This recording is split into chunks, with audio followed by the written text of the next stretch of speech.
welcome to the Ghosts of Harrenhal. My name's Simon. And I'm Mackelly. Thank you for joining us for episode 80 of our chapter-by-chapter book review of A Song of Ice and Fire by George Martin. Today we'll be discussing chapter 6 of The Clash of Kings, that's Jon 1. And as always, we're going to chat about the chapter, and we're going to try not to spoil any future plot points for you. And hopefully, we're going to provide you with some entertainment along the way. We will summarise what happened, discuss our thoughts on it, provide some useful background, compare it to the television show, indulge in a little pedantry, and cover some reader mail. Be sure to check out the show notes, they'll provide you some additional information, which will be particularly handy if you're not reading along. How are you, Mackelly? I'm doing all right. I just realized I'm wearing nylon, workout type pants, and I hope it's not too noisy. Like the sliding of the nylon is not too noisy, so I'm trying to keep my legs still.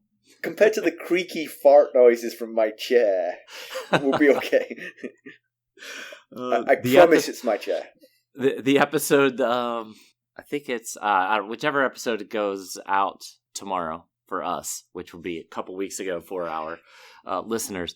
We were talking about off the air about how much less hair I have because of trying to remove the fart noises from your chair. So I don't have, obviously we're still in, for listeners in the future, we're still in COVID lockdown, so not much is happening, but I do have a slightly funny story for you. Do tell. This very morning, my dear wife Carson was accusing me of being clumsy. Now, impossible. She might have a point, but I'm going to defend my honour. So, okay. When she made this accusation, I was walking away from her holding a cup of tea. And I turned, as I walked away, to protest my lack of clumsiness. And I walked straight into the door frame, spilling tea on myself. Spill the tea down your shirt. I am not clumsy. Oh, God. Yeah. So you've got a point. Yeah. Well, it wasn't too hot, I hope. Didn't scald. No. It was being taken to throw away and be replaced. Oh, okay. Good. That's much better than the alternative. Yeah. So last weekend, I walked into the laundry room and I flipped on the light switch, and the overhead light kind of flickered like it was getting ready to start to cause trouble. And it's one of those old school, like long halogen light type things, Yeah. And so we've been, we usually replace those, but it's in the laundry room, so I just hadn't thought about doing it. So I said to Stacy, "Hey, do you want me to replace the light in the laundry room?" And she was like, "Yeah, sure, why not?" And so I took the old one down, and because those are so long, they don't tie into the light box because they just tie into the ceiling. Okay. Usually using drywall anchors. Right. So I was expecting, usually when you take those off, there's just an empty hole. There's just like a hole in the ceiling where the wire comes down. The wire comes down, right. Okay. Yes. And what you buy a particular type of light box kit that works in that situation. You look like you have a question already. Can I interject? Yes. I cannot believe you would take this on when you could have just replaced the bulb. I know. Well, yes, in hindsight, I really wish I had just replaced the bulb. But I didn't. So I took the light off, and the hole was just way too big. Like, it was like a crater in my ceiling. And I was like, oh boy, the typical what's called old construction light box kit was not going to work in this situation. So instead of just putting the old light back up, which I would have done, yeah. I might have turned it just to make it look a bit different. I now have a 16-inch by 20-inch hole in my ceiling that I've cut. I've put up a new light box, a new light box kit between the two studs, which is technically for ceiling fans, but whatever. And now I've had to buy new drywall that I've had to cut the hole perfectly into the center of the drywall. And now today I've got to go put the new drywall in, mud it up, then sand it down, then paint the ceiling, and then install the new light. Yeah. It's dragged on it's been at least a week because I did it last weekend. The next time Carson asks me to do something around the house, I'm going to play her episode 80 of The Ghost of Harrenhal. That's why I don't take projects on, dear.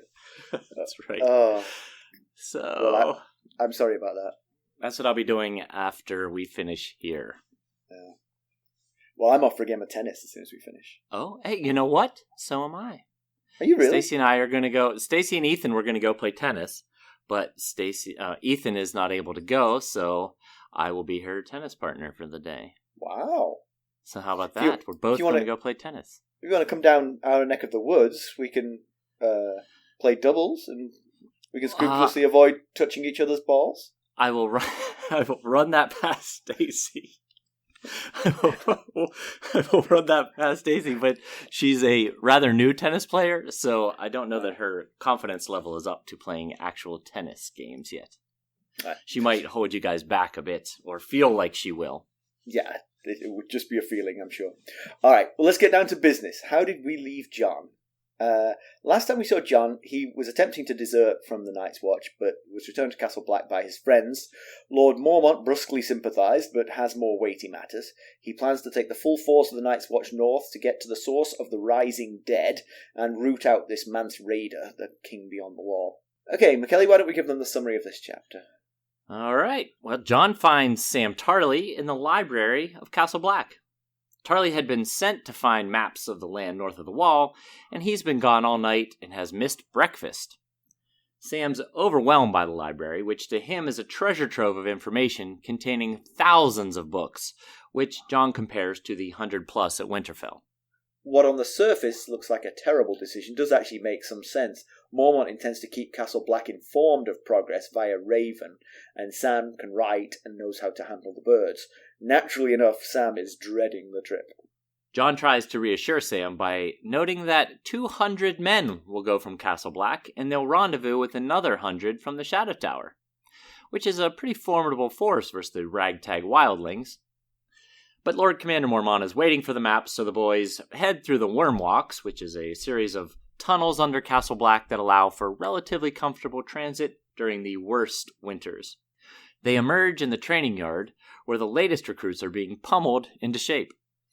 John stops to talk with Donald Noy, the one-armed blacksmith. They discuss the recruits. John gets all, "I've been here for years," by saying they smell of summer. And they also discuss the state of the world. John's brother Robb is the king in the north. Noy was King Robert's armourer and knows the Baratheon brothers and offers some thoughts. They don't go too far with this conversation, as old loyalties run deeper than vows, and the Night's Watch is supposed to be above such distraction. They enter the King's Tower, where Mormont has taken up residence after his chamber burned, and find Mormont in discussion with acting First Ranger Thoren Smallwood.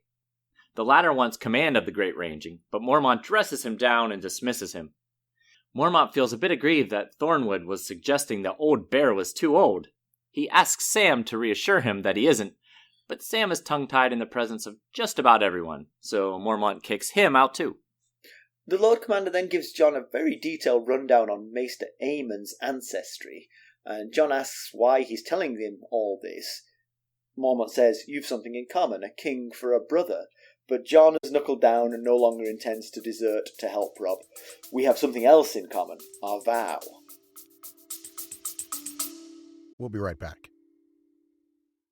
Hello, friends. Are you ready to make some unforgettable memories? Well, if so, consider the Marriott Bonvoy program. Discover the perfect destination for your summer getaway and unlock exclusive deals on luxurious accommodations. With our affiliate partnership, you'll enjoy unbeatable savings and a seamless booking experience. Don't let summer slip away. Visit Marriott Bonvoy today and make this vacation season one for the books. Use our Ghosts of Harrenhal affiliate page to check it all out and buy Bonvoy points or give some as a gift. The link to our page is in the show notes. Yep, he's all about the vow now. Yeah. Not so much a couple chapters ago, but now he's all about the vow. Last chapter, yeah. I mean, he does blow hot and cold, John. Yeah.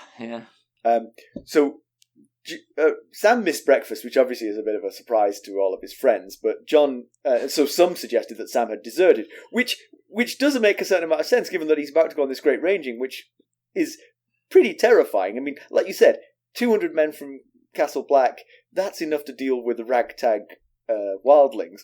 But I'm not afraid of the wildlings. I'm afraid of the dead rising. That's what I'm afraid of. Yes. and if Sam is too, I'm right with Sam. Nothing wrong with that.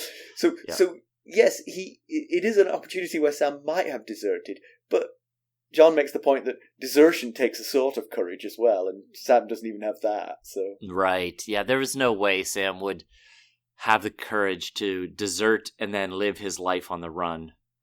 I think he'd rather do what's the easier path, which is to follow along with what he's supposed to do, which is terrifying as well. Just it also won't have him on the run for the rest of his life. But you're not bucking against the flow; you're just going with the flow, which is the easy one way step to go. in front of the other.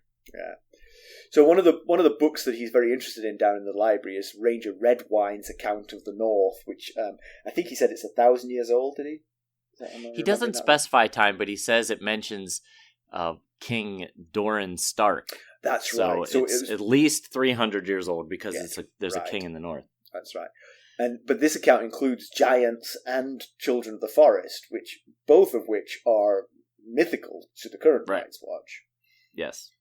And Sam is generally just amazed by the findings in the library.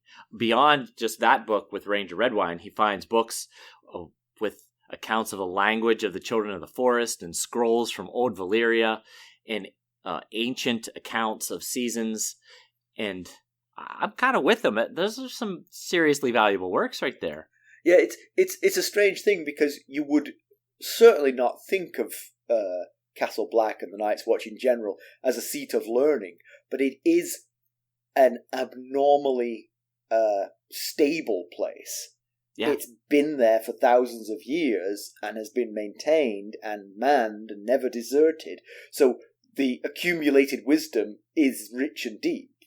Right, yeah. But perhaps overlooked. Absolutely, yeah. And it's got such a diverse background of people, pulls for people from all walks of life, from all over the Seven Kingdoms. So, yeah. I mean, if it's, some of those books, like the book on the language of the children of the forest, maybe you might be able to gain some insight into where they went, or maybe history on how the wall was built, something like that. And the scrolls from old Valyria, maybe info on how to make Valyrian steel, which is currently a lost art in Westeros, or maybe what was happening before the doom of Valyria, maybe some insight into why it happened or what caused it.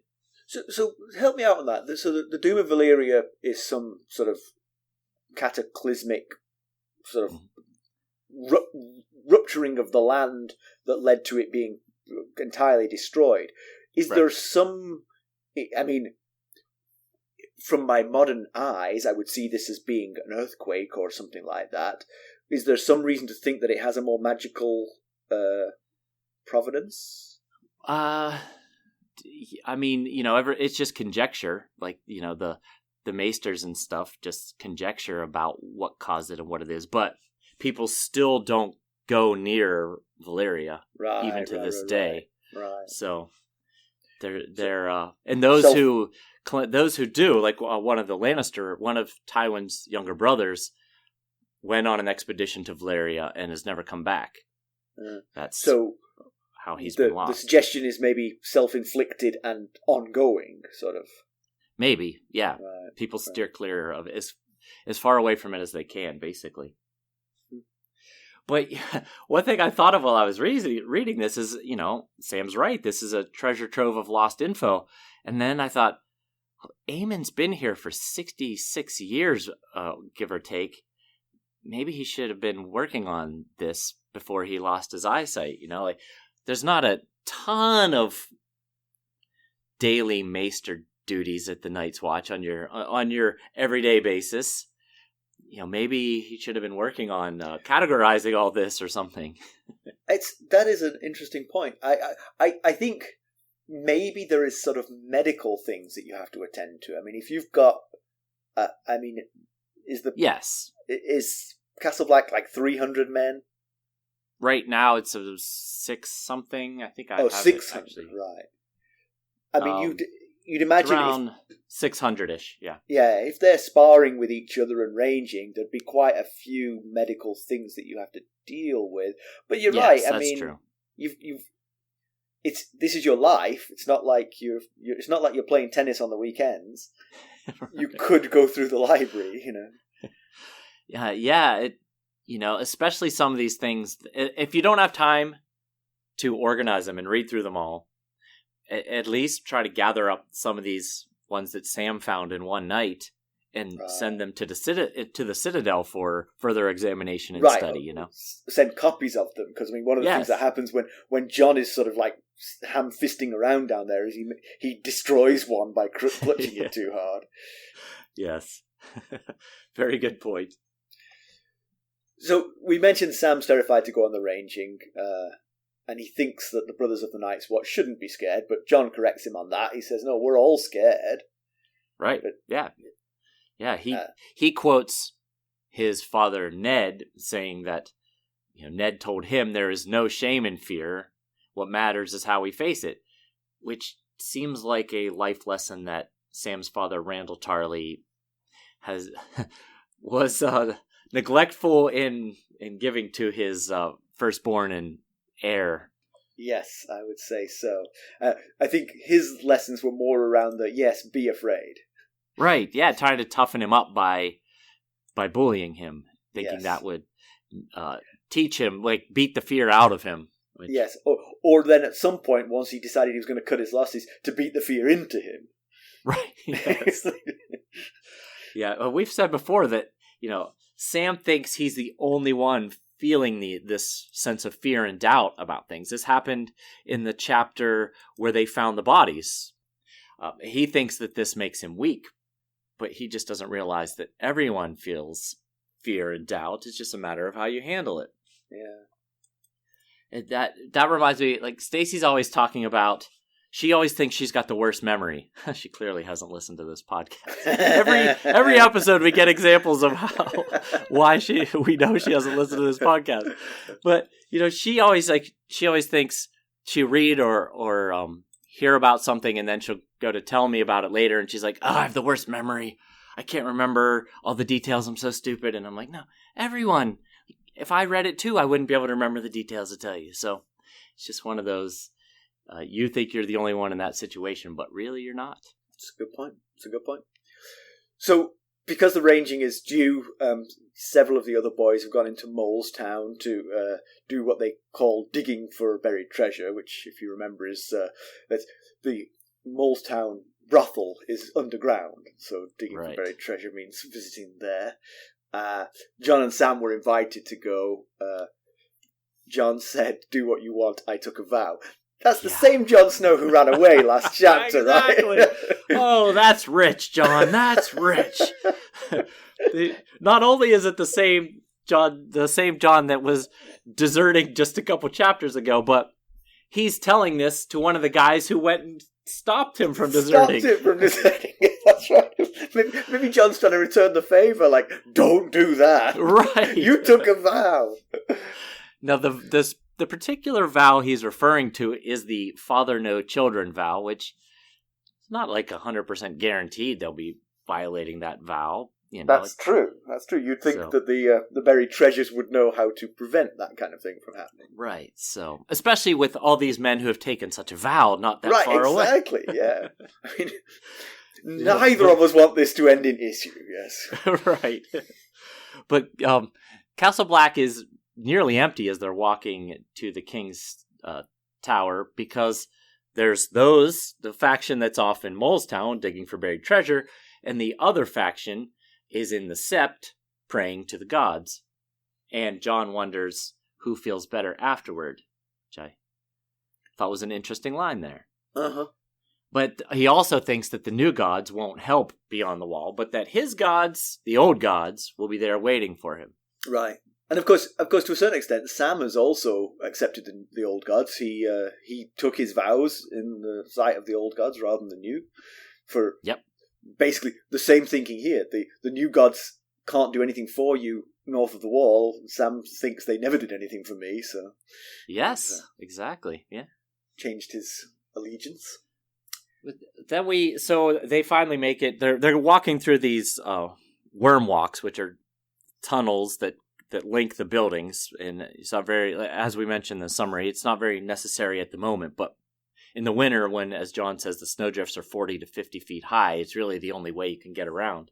But they come up out of the worm walks, and they run across new recruits that have been brought in from Conway, which is one of the wandering crows. And this is he's the third wandering crow we've heard of.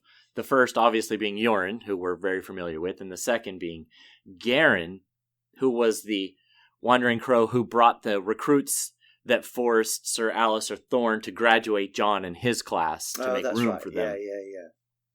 And these recruits were brought in from a dungeon near Gulltown, which is on the eastern coast of the Vale.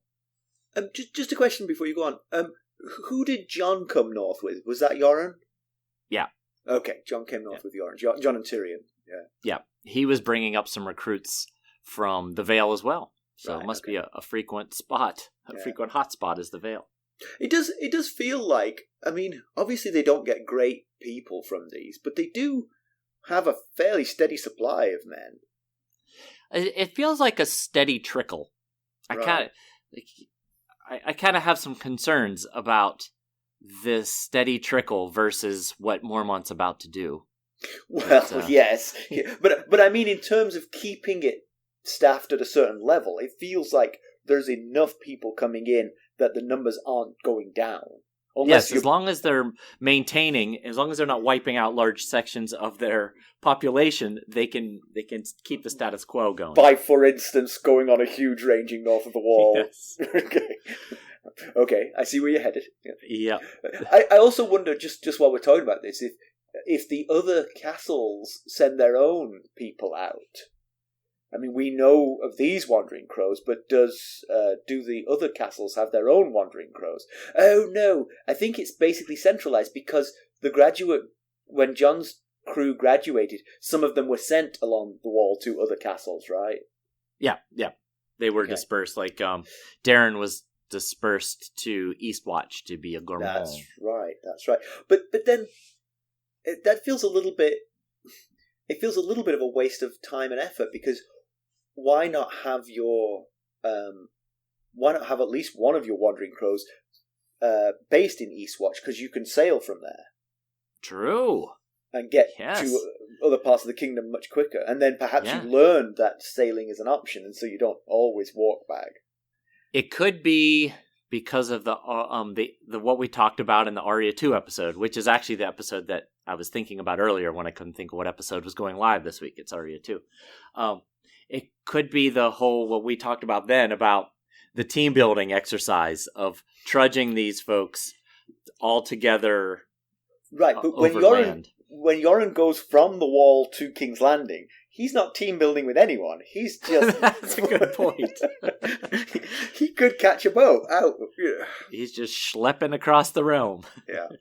It'd be a lot faster too. This trickle could be a little bit faster of a situation. Quite exactly the point I'm making. Yes. So anyway, you were talking about this new crew of recruits. Yes, we've got a graybeard leaning on a staff who I wonder if maybe could be Gandalf. That would be quite the boon for the Night's Watch. I'm going to guess no, but keep going. No? Keep going. Okay. We've got a pair of blonde brothers who I think might look like twins, or at least he mentioned that they look like brothers. We've got a fancy but soiled dressed youth, what he calls a raggedy man with a clubfoot and a grinning loon who thinks himself a warrior. So it turns out, Donald Noy explains that we've got a brigand, a barber, a beggar, 2 orphan boys, and a boy prostitute. And he says, with such we defend the realm. Well, yeah. Just about better than nothing, I guess. Yeah, but that's where your line that you found quite humorous, or John says, they smell of summer. Oh, yeah. I mean, John says they smell of summer. I'm like, dude, you graduated early because of time pressure. 3 weeks ago, and now you're saying that the new recruits smell of summer? Yeah, that's funny. He's like a seasoned veteran ranger at this point. Exactly.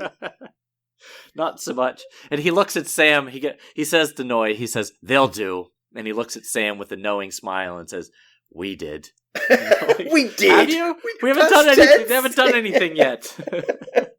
You fetch Mormont's breakfast in the morning. So, but like we were just talking about, this class and the classes we've seen so far, it brings me to a concern I have about this ranging and replacing the men if a lot are lost on this ranging. Because so far we've seen John and his group, which by count is roughly around 9. And then Alistair Thorne mentions the class coming up behind him is 5. And now we've got Thieves 5. And likely there's been some more that we haven't heard about. And we know that Yoren's got his group, which was 30, but one is Arya, who doesn't count, and Praed has died. Yeah, I mean, presumably at some point Arya will drop out of that group. Yeah. Yes, you wouldn't think she's going to make it. join the Night's Watch. Exactly. I don't think she can keep that ruse up quite long enough. And they've got a long way to go through a war zone, so who knows how many might drop out before they finally get to Castle Black. So it just feels like there's not enough new blood to gamble putting such a high percentage of the Night's Watch in harm's way. And just to throw a few stats at you, back in both Cat 1 and Tyrion 3, Cat 1 is the one when she and Ned are talking in the Godswood when she says Jon Arryn's died and the king's riding north. Yeah. And Tyrion 3 is the chapter when he's talking to Mormont, and Mormont's kind of asking him, "Hey, would you be interested in taking the Black?" It's mentioned that there's less than 1,000 total men in the Night's Watch. Castle Black has roughly around 600, and they're bringing 200, 150 of which are Rangers. The Shadow Tower has 200, and they're bringing half of them, and Eastwatch by the Sea has even less than the Shadow Tower. So, we don't know how many wildlings or how organized or concentrated the wildling force is up there, but we do know that Mance Rayder, who's the king beyond the wall, is amassing all the people up there, which we got from Qhorin Halfhand, who took a wildling hostage and got that information that way. So what if there are thousands of wildlings gathered, and even if they're not as good at fighting or as well equipped, that's still a lot for 300 to possibly deal with no wall advantage, fighting in the opponent's territory. Oh, and by the way, the dead is walking up there. Right. So you may have to kill them all more than once. Yeah. Yes. Yeah, that's an interesting thought, because I was going to say that 300 against a few thousand might not be that sort of one-sided, because this is a drilled fighting force. The wildlings, presumably most of their life is hunting, scavenging, that kind of thing. Right. They're probably tough and gritty, but they haven't fought in wars. They haven't fought in battles. Right. The Night's Watch recruits are trained to fight in battles, but I would think that 98% of that training would be fighting battles when you're on the wall. Yes, right. Not fighting battles out in the open, because you wouldn't think that would be a thing you'd have to do. So, forming a tight shield wall or things like that could come in handy probably aren't any more second nature to the Night's Watch than they would be to the wildlings. Yes, right. And, like I said, you're on their territory. Yeah. So they probably know that land a lot better than you and can set up ambushes and stuff to reduce your numbers some. But I would say, the one thing I would say about this is, if you sort of crest the hill and you see campfires of 10,000 wildlings, it's time to go home with that information. Yes. Right, Turn around. Right. Don't take them on. Yeah. Now we know. Run away! Yeah. Mormont says, which this really freaks Sam out. He's talking about the birds. He asks Sam if he's gotten the Raven Jet, and Sam says Aemon's gonna do that after the feeding, and he says, "I want strong birds, good strong birds. If we're butchered, I want my successor to know why." And I was like, man, if you guys are butchered, who's left to rebuild? You know, these new recruits smelling of summer are going to be awfully busy. Yeah, seriously. You're in charge. So it's just a concern I have here. The whole numbers thing, like we were talking, they're bringing them in 5s and 10s, and Yoren has a big batch from King's Landing, but that's not going to replace if they lose, 300 people in a sitting. Especially considering a large portion of them are Rangers. That's the seasoned fighting force, Yeah. So anyway, the wall does help.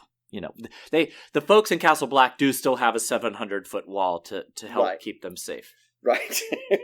So. And they may discover that was really the trump card when their friends don't come back, and they're still safe because they've still got the wall, yes. Right. So Jon hangs out with Donal Noye for a while.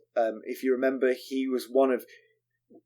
The chapters in Game of Thrones the Jon chapters in Game of Thrones all seem to be Jon saying foolish things, trying to do foolish things, and some older guy coaching him to be a bit more sensible. Well, Donal Noye was one of these characters in one of the chapters, explaining why Jon's behaviour was leading to his fellow recruits not liking him. Yeah, he was actually bullying them when he thought they were bullying him. Right. But that saved Jon from the gang of recruits, and they've become his friends since then, although he lords it over them when they go off to Molestown, apparently. So Jon has spent quite a bit of time helping Noye in the armory. Yeah, he mentions I can't remember which chapter off the top of my head, but it's kind of like he's thinking through the mundane life of being a member of the Night's Watch, and he mentions that one out of every 12 tasks he gets is doing something cool, like him and Ghost going out and hunting and stuff. Otherwise, he's usually doing mundane tasks, and a lot of it is helping Donal Noye with the smithing. Yeah. So he has spent a good amount of time with him. We'll be right back. This episode is sponsored by Audible. To get a free audiobook, or 2 if you're an Amazon Prime member, go to our exclusive URL, audibletrial.com/ghostsharrenhal. You can find the link in our show notes. Yeah. And if you remember, Donal Noye was he only has one arm. He lost an arm, but he was armourer to Robert Baratheon. He made Robert's warhammer, which was the weapon that was used to kill Rhaegar Targaryen. So Donal Noye knows Robert Baratheon and his brothers Stannis and Renly. So Jon and Donal Noye have an interesting conversation about this, but they try not to probe too deep, because Donal Noye wants to talk about Robb Stark becoming king in the north, and Jon's interested in what Donal Noye knows about the 3 brothers, or the 2 remaining brothers.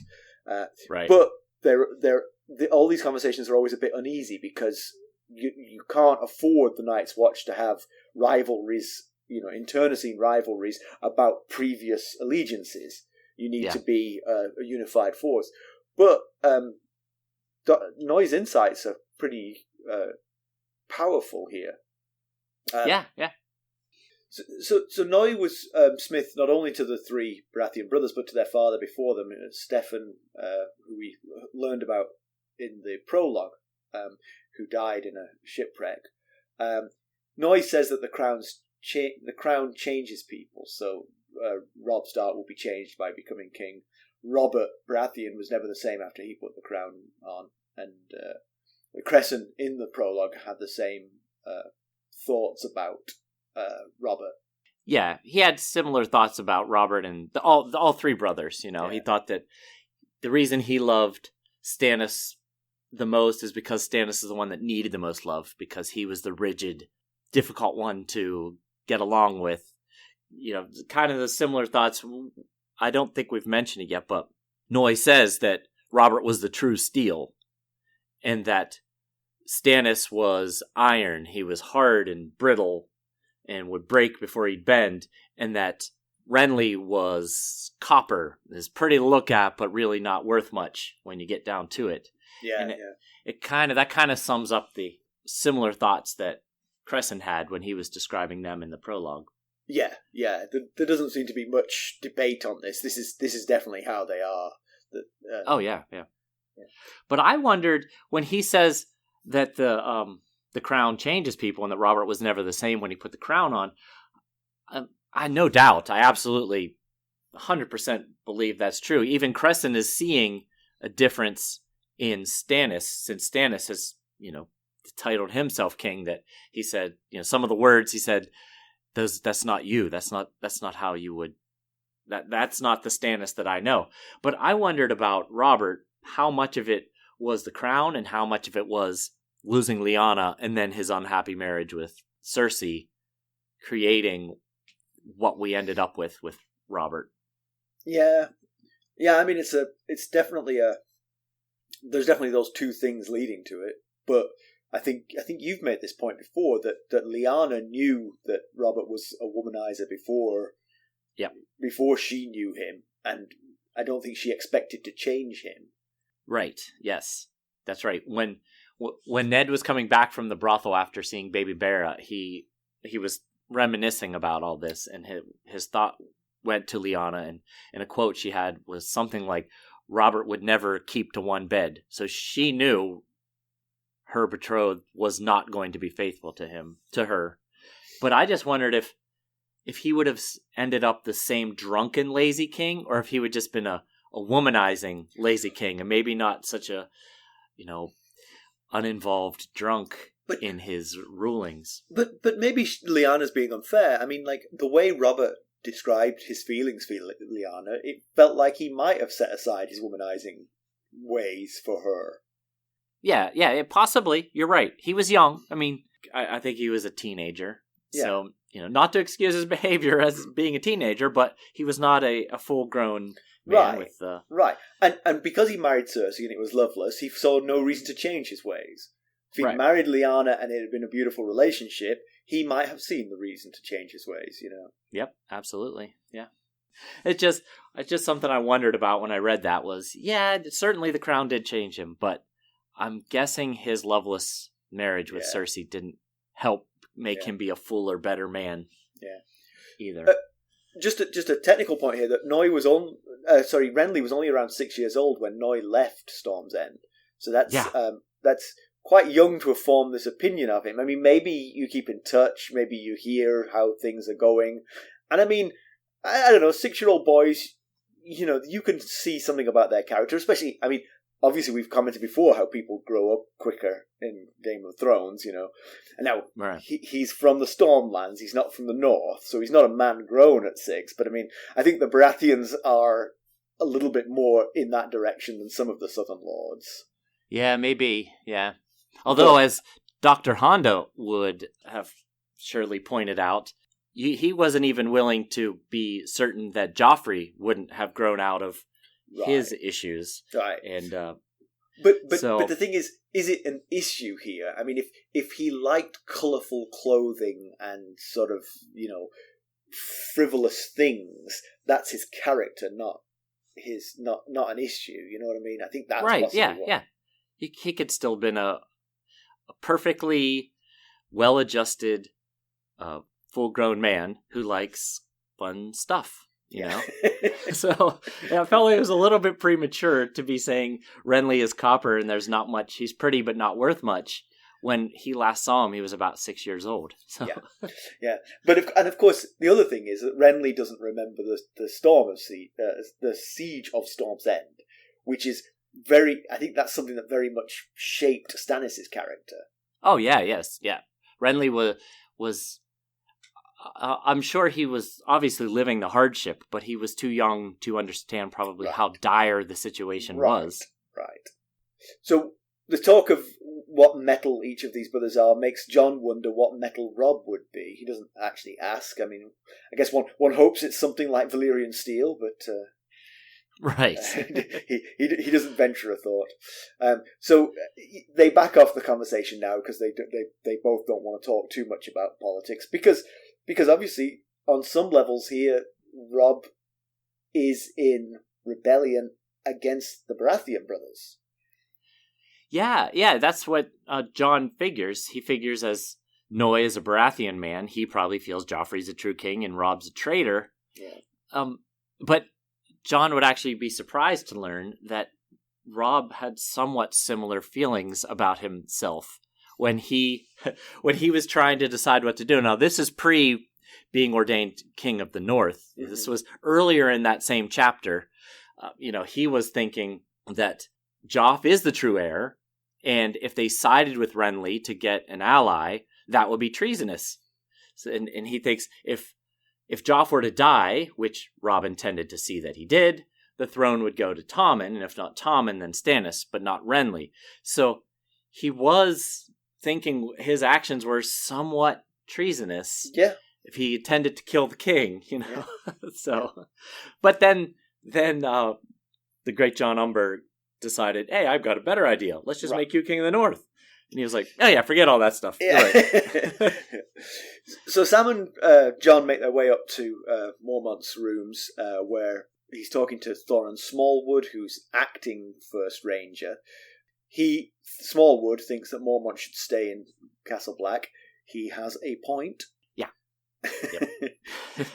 things could definitely go wrong, and the Night's Watch would be genuinely headless without all the people that are heading north here. Yeah. If you're going to do this ranging, I'm kind of with Smallwood here. At least stay back in case something does go disastrously wrong.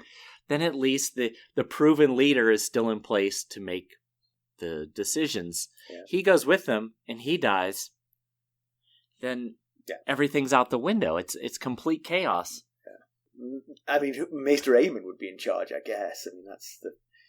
like temporary leader. But they would need to appoint someone at some point. Yeah. But Mormont tells Jon about how, like, in this chapter, right after he's cannot believe that Thoren Smallwood would question him leading this ranging, Mormont tells Jon about how King Maekar died in the siege. Aemon's father died while sieging a castle.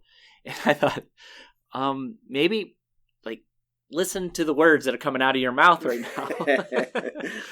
That's why lords and kings aren't supposed to go on rangings and siegings, because they could die, and that would be bad.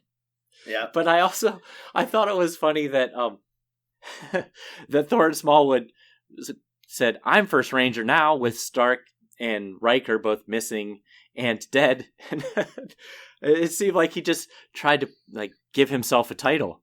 Yeah, I thought I should try that at work. Just appoint myself a title and see if it sticks. I'm going to go out on a limb here, Mackelly, and tell you that won't work. But knock yourself out. Yeah, just give it a try. It reminded me of that episode in The Office when Pam decided she was going to become the office manager of the Dunder Mifflin Scranton, and so she just started calling herself the office manager and doing office managerial tasks, and eventually got the title and the promotion to office manager. I think that's what Smallwood was trying to do here. It was a good try, but they mentioned that he's a friend of Alistair Thorne, and so no fan of Jon. So Jon won't want him to become First Ranger, that's for sure, because that's a senior person who won't be his friend. So, at this point, Mormont prays that he can keep Aemon for another 20 years, but he's gotta be thinking that's not gonna happen. I mean, the man's 100 seriously. And blind, Is he joking? Right? When he said that, and some of the other things leading, other decisions and thoughts he's had leading up to this, has me starting to worry a little bit about Mormont's leadership abilities. I mean, he has no plan in place to replace Aemon. Not even like a maester understudy in the wings. Well, I mean, he's appointed Sam as his right hand, but maybe that's the problem. Maybe Sam in his room is making him think, oh my god, I hope Aemon lives another 20 years because this guy's useless. Well, but Sam's not a maester. He doesn't have medical training or anything like that. Yeah. He knows, he's well read, and so, but he passes out at the sight of blood, so right.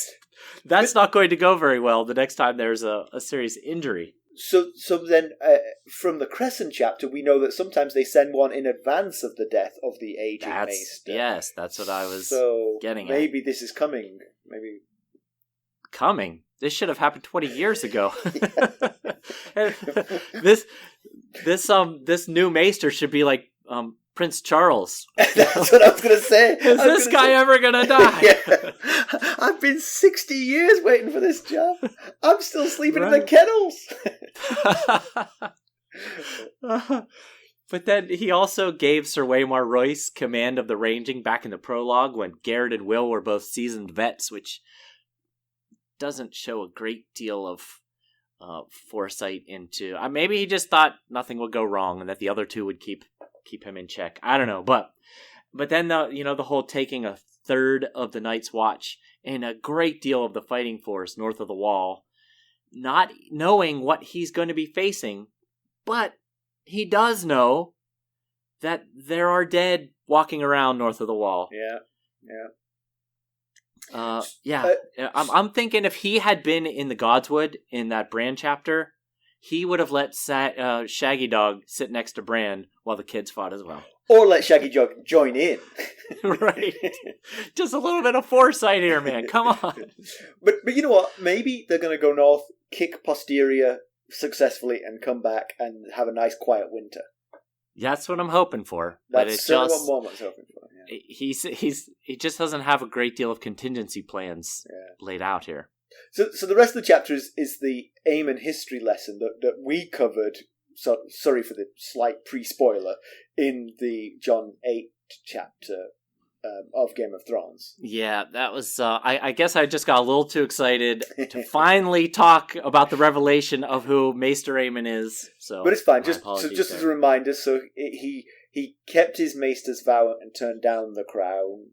Sorry, what that was. Do you remember in that same chapter? Aemon says to Jon that he's had his vows tested 3 times, once in his youth, once in his full manhood, and once as an old man. And we figured, based on Aemon's life, that him turning down the crown was the second test, when he was fully a man. Oh, that's right, yeah. So he knew that if he stuck around the kingdom, having refused the throne, he would always be the old elder brother to the king, and so if anyone didn't like the king, they would rally around him and try to use him to undermine the king, which is why he went to the Night's Watch and took the Black. And you know what that is? That is some great foresight. And I'm wondering if Mormont is talking to Aemon about this ranging and about maester replacement stuff. I'm wondering what advice Aemon might be giving him, because clearly he's showing he's got some foresight. I wonder if he's saying, man, you got to get me some help. You got to contact the Citadel. Maybe Aemon's just given up at this point. He's like, I'm 100, I don't need foresight anymore. Right, could be. But also Jon mentions that he knows that Maester Aemon has seen more than 100 name days. And if you might be wondering, but Aemon was born in 198, and this is 298, so how could he have seen more than 100 name days? It's because we're now in 299, so if his birthday was early enough in 299, he might have had a name day, and we missed that chapter, I guess. Okay, gotcha. You got some background? I do. So, like I said, apologies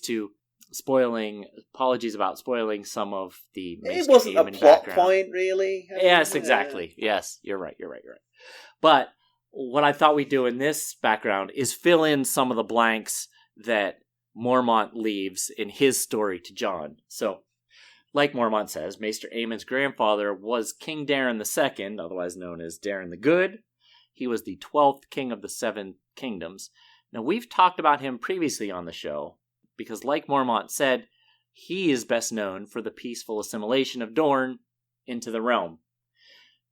Now, Mormont says that part of the agreement to bring Dorne into the realm was Daeron taking his Dornish princess wife, but actually his marriage to his Dornish wife Mariah Martell was brokered by his cousin King Baelor the Blessed, who was the 9th king, as part of a peace offering after Baelor's brother Daeron I's forceful conquering of Dorne. Daeron was killed by the Dornish while under a peace banner.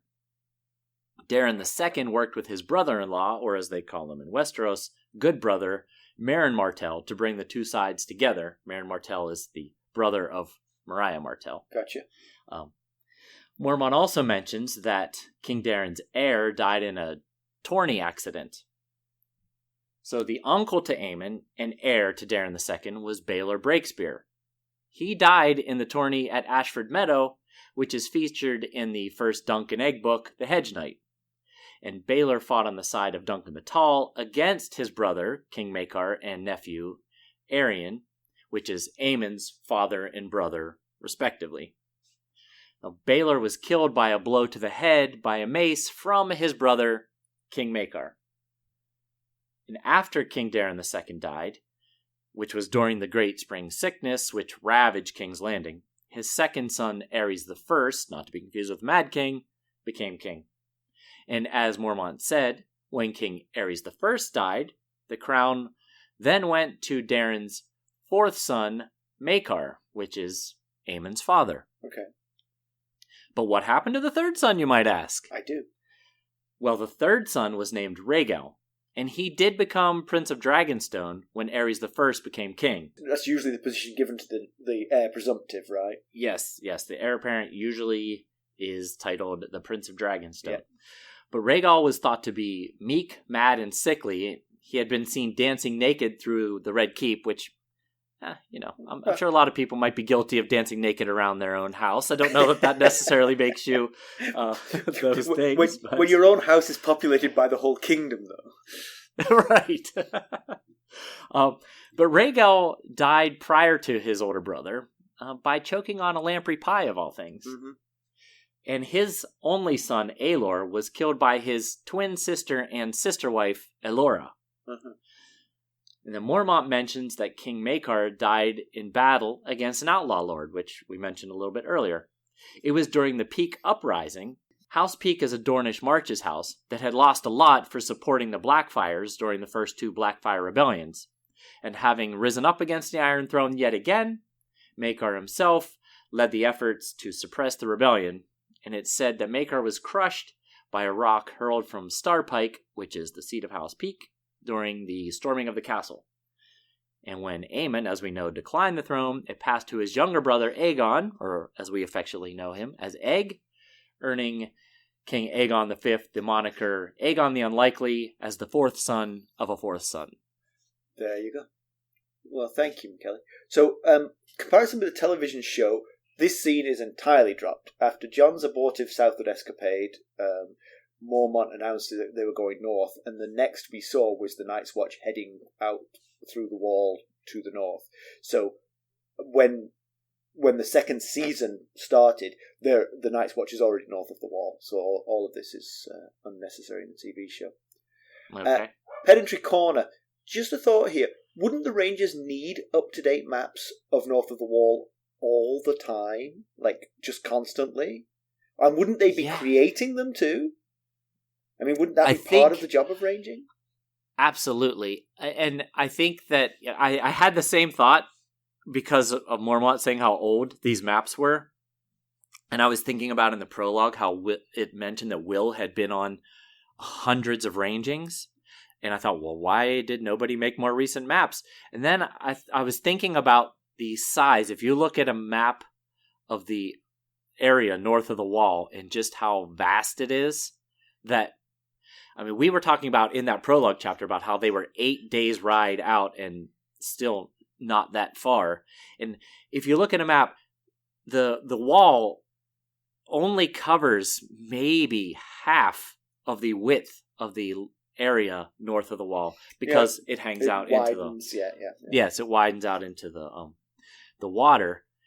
And the Shadow Tower is only on the eastern side of the Frostfangs. Yeah. They go way north and way west. Yeah. And maybe, I'm guessing they just don't get, the Rangers just don't cover that much territory. But what's the point in ranging?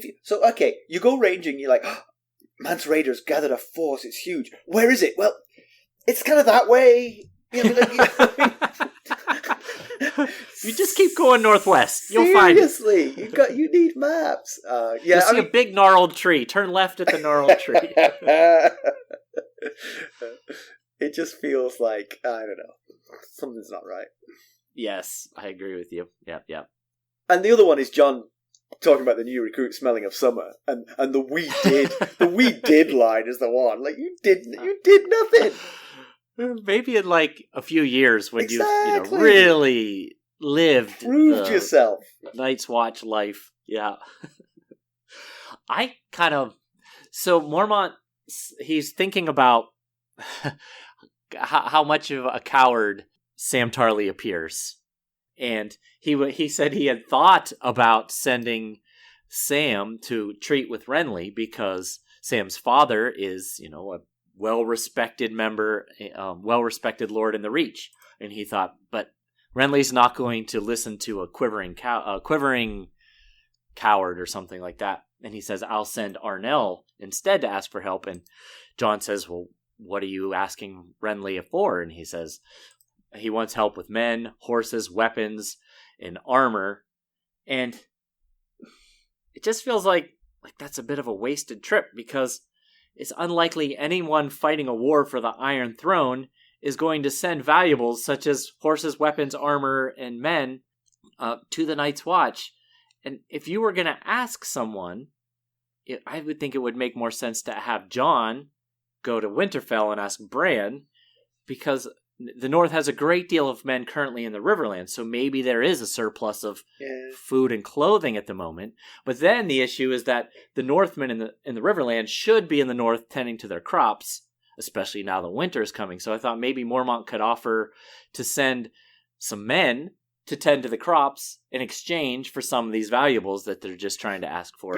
But he can't do that because he's sending all his men north of the wall. Yes! It might be a better use than riding beyond this huge wall, which is meant to protect you from whatever is going on north of them. Just a thought, just to undermine your pedantry there. Maybe you ask the king who's in battle because you're hoping he'll send, at least in terms of men, he'll send his prisoners.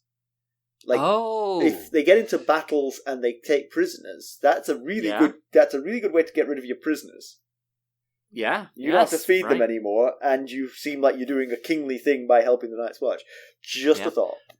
It won't help with the horses, weapons, and armor that he's looking for. But No. But you're right, the men. Hadn't thought about that. Right, news and notes. I hope that you all enjoyed our chat with Dr. Honda. We did. We thought it was a really... It was so much fun. It was such a good time. Yeah. And so I definitely recommend you have a listen to that. He had a lot of great insights into Joffrey's character. Yes, it was really cool. Very cool. And so we had a listener create a Discord server for for us Ghosts of Harrenhal, which it looks like it'll be a cool place for us to talk about our show. And you guys can talk about our show. We can talk about A Song of Ice and Fire, a Game of Thrones, whatever you want. You listeners can chat amongst yourself. Maybe it's a good place for us to interact and chat about topics that we find interesting and want to hear your thoughts on. So if you're interested, we will post the link. We will start posting the link in our show notes. So go join, check it out, and should be cool. And thanks for doing that. It's made us feel very youthful to have a Discord. Right. Yes. When he proposed the idea, Simon and I had to talk to Ethan about what exactly a Discord server was. Let's edit that bit out. Make us sound youthful and cool. Right. All right. Can I read the latest? Absolutely. Review. So we got on Podcast Addict, we got this review. It said, best A Song of Ice and Fire podcast around. I've tried others but prefer these guys hands down. Their episodes are entertaining and have cool insights. The show gives me A Song of Ice and Fire fix while waiting on the winds of winter. The two hosts have great chemistry. Again with the chemistry. Oh yeah. Listening to them interact is one of my favourite parts.